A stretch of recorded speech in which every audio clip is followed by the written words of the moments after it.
Well, the answer to the latter question is I've been interested in them for as long as I can remember.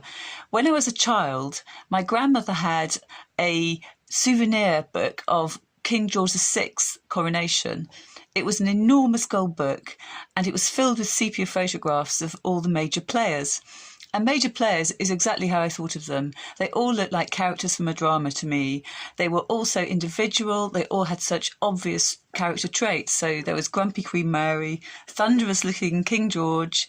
There was the sweetly elegant, but possibly rather steely Duchess of York. There was the stammering George VI. There were the little princesses who looked so perfect with their white socks and their silver shoes. And, of course, the amazing couple, the languorous, elegant, bored Prince of Wales and the Sphinx-like Mrs. Simpson. All these people lodged themselves into my consciousness. And I think I spent the next 50 years trying to think of some way to put them in a novel, subconsciously, obviously. But one day, during a half-term holiday about 4 years ago, I was in a bookshop in Alnwick in Northumberland, browsing through the shelves in the royal section as usual, and this book just came tumbling out of the shelves right at my feet.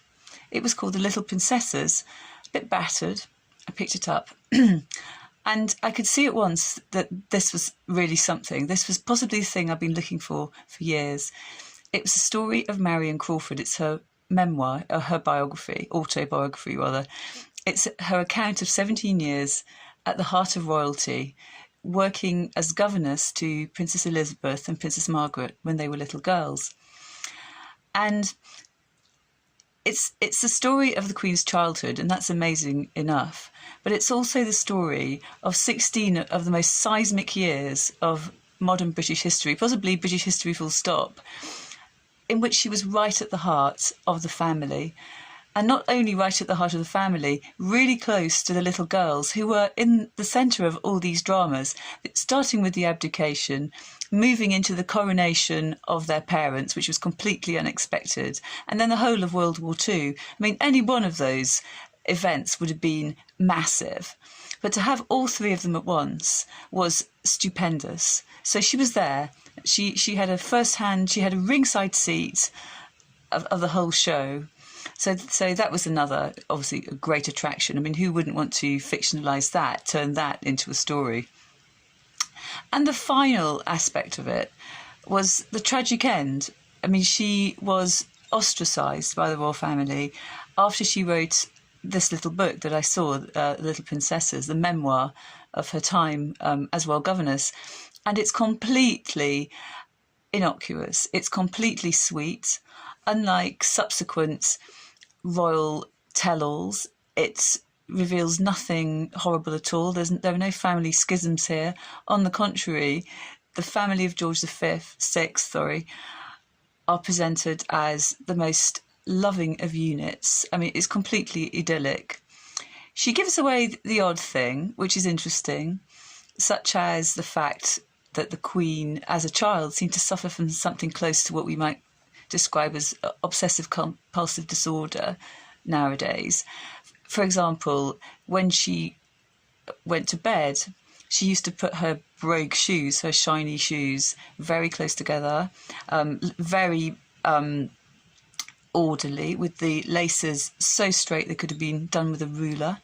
Her clothes were put under a special net, perfectly folded, again by her. And she was so concerned about the order of these clothes and these shoes that she would get out of bed during the night to make sure they were still tidy.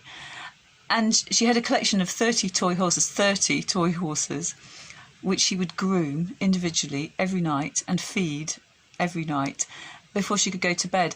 And this seems to have been a way for a very orderly little girl who liked things to be just so, who liked to be in control, to try and control the circumstances around her, which were very bewildering and difficult to understand. So that was interesting, but ultimately it's a very loving, respectful memoir, and there's nothing to frighten the horses at all.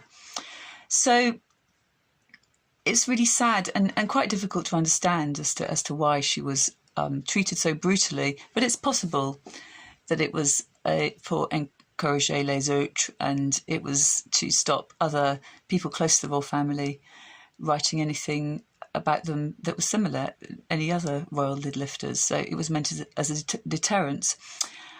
Well, that really worked, didn't it? Because no one's written a single word about them since. So, yeah, anyway.